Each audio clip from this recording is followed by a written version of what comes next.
जी नमस्कार, स्वागत है दोस्तों आपके अपने यूट्यूब चैनल हिंदी परीक्षा एसके पर, जहां पर हम लोग बात करेंगे MHD4 के एक बहुत ही इंपॉर्टेंट क्वेश्चन आंसर। प्रश्न है, गीति नाट्य की विशेषताओं के आधार पर धर्मवीर भारती के अंधा युग का मूल्यांकन कीजिए।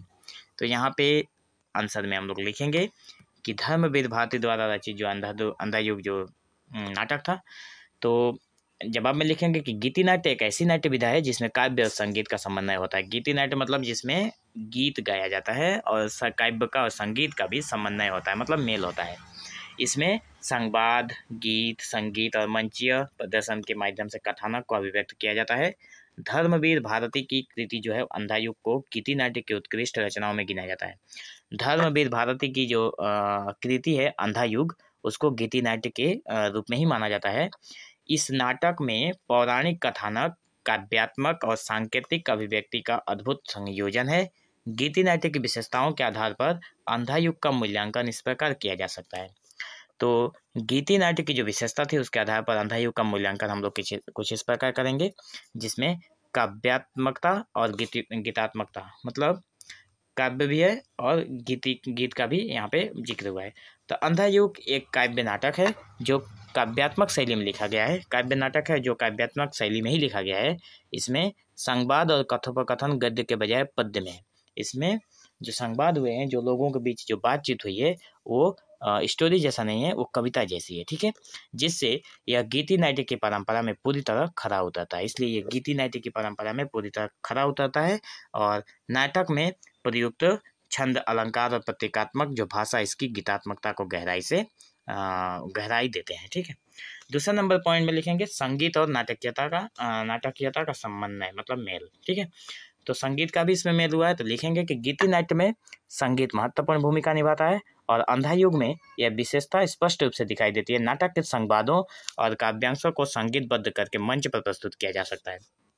मतलब अंधा युग जो नाटक है उसमें जो संवाद हुए हैं उसको संगीतबद्ध करके मंच पर प्रस्तुत किया जा सकता है और इससे गीतात्मक अंश जैसे करुणा और वीर रस के ओतप्रोत संवाद संगीत के माध्यम से दर्शकों पर गहरा प्रभाव डालते हैं। तीसरा नंबर पॉइंट है सांकेतिकता और प्रतीकात्मकता। तो तीसरा नंबर पॉइंट में देखेंगे कि गीति नाट्य की एक और विशेष सांकेतिकता है कि अंधा युग जो है वो महाभारत के अंधा युग महाभारत के उत्तरकांड पर आधारित होते हुए भी एक सार्वकालिक और सार्वभौमिक संदर्भ प्रस्तुत करता है। ये जो अंधा युग है वो सार्वकालिक और सार्वभौमिक संदर्भ प्रस्तुत करता है जो कि महाभारत से भी संबंधित है। इसमें पात्रों और घटनाओं को एक सांकेतिक रूप से प्रस्तुत किया गया है। जैसे अंधे धृतराष्ट्र के बारे में बताया गया है, गांधारी नैतिक अंधता के प्रतीक हैं, तो अश्वत्थामा का स्थापित होना विनाशकारी युद्ध के परिणामों का द्योतक है। तो जैसे महाभारत में जो धृतराष्ट्र थे वो अंधे थे, लेकिन गांधारी जो थी वो अंधी नहीं थी, लेकिन उनके पति अंधे थे, इसलिए उन्होंने भी अपने आंखों पे पट्टी बांध ली थी।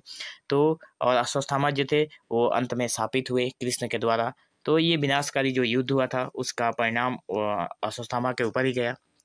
तो ये रहा सांकेतिकता और प्रतीकात्मकता का। इस पॉइंट में हम लोग लिखेंगे करुणा और त्रासदी का भाव भी इसमें देखने को मिलता है। गीति नाट्य में भावनात्मक गहराई महत्वपूर्ण होती है। अंधा युग में क्या हुआ है कि युद्ध की त्रासदी के बारे में विवेचना है, क्योंकि महाभारत का अगर जिक्र आएगा तो महाभारत में युद्ध हुआ था। मानवीय जो दुर्बलताएं हैं उसमें देखने को मिलता है। नैतिक पतन का मार्मिक चित्रण हमें देखने को मिलता है। जो नैतिक वैल्यू थे उसका पतन होता हुआ हमें दिखाई देता है अंधा युग में। करुणा और विषाद का यह भाव न केवल दर्शकों को भाव विभोर करता है बल्कि उन्हें आत्ममंथन के लिए प्रेरित भी करता है। मतलब आत्ममंथन करना मतलब खुद सोचने पर विवश करता है पाठकों को, ठीक है। पौराणिकता और आधुनिकता का समन्वय, मतलब पुरानी चीज़ों में और आज के आधुनिक चीज़ों में क्या मेल है।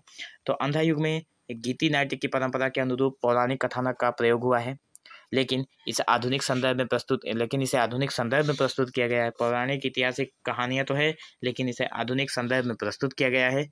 यह कृति युद्धोत्तर मानसिकता, नैतिकता के संकट, मानवता के मूल्यों की पड़ताल करती है, जो इसे प्राचीन और आधुनिक दोनों संदर्भों में प्रासंगिक बनाती है, ठीक है। तो हम आशा करते हैं कि आप लोगों को ये सारे पॉइंट समझ में आ रहे होंगे। छठा नंबर पॉइंट है जो कि भाषा और संवाद का। तो भाषा और संवाद में हम लोग लिखेंगे कि गीति नाट्य की भाषा प्राय काव्यात्मक और लयात्मक होती है। गीति नाट्य जो होते हैं उसकी जो भाषा होती है वो काव्य के हिसाब से होती है, एक लयबद्ध होती है। अंधा युग में धर्मवीर भारती ने भाषा को बड़ी सजीव और प्रभावी और गेय बनाया है। इसके संवाद गहरे दार्शनिक अर्थ और काव्यात्मक सौंदर्य से भरपूर हैं, जो दर्शकों को बांधे रखते हैं। ठीक है, जब आप अंधा युग पढ़ेंगे तो आप लोगों को ये सारी चीज़ें समझ में आ जाएगी कि दार्शनिक अर्थ और काव्यात्मक सौंदर्य से भरपूर हैं, जो कि दर्शकों को बांध कर रखती हैं कि आगे की घटना क्या होने वाली है जानने के लिए। आप में से कई सारे लोग पढ़े भी होंगे, तो आप लोगों को ये सारी चीज़ें क्लियर होती दिखाई दे रही होंगी। ठीक है, सार्वकालिक और सार्वभौमिक संदेश, जिसमें बताया गया है कि गीति नाट्य का उद्देश्य केवल मनोरंजन नहीं है। गीति नाट्य केवल संगीत हो गया था, ये मनोरंजन नहीं है, बल्कि इसके पीछे एक शिक्षा भी मिलता है और प्रेरणा देना भी होता है। अंधा युग जो है, अंधा युग हिंसा है।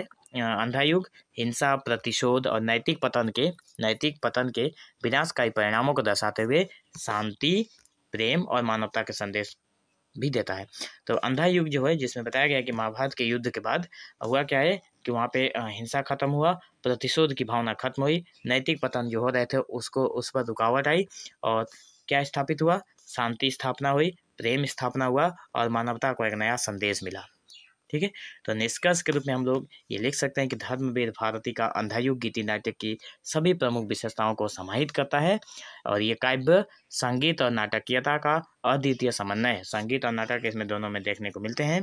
इसमें निहित सांकेतिकता, भावनात्मक गहराई और सार्वकालिक संदेश इसे न केवल गीति नाट्य की एक उत्कृष्ट रचना बनाते हैं, बल्कि इसे हिंदी साहित्य और रंगमंच में एक मील का पत्थर भी स्थापित करते हैं। ठीक है, तो इसमें भी एक मील के पत्थर की जिक्र देखने को हमें मिला है।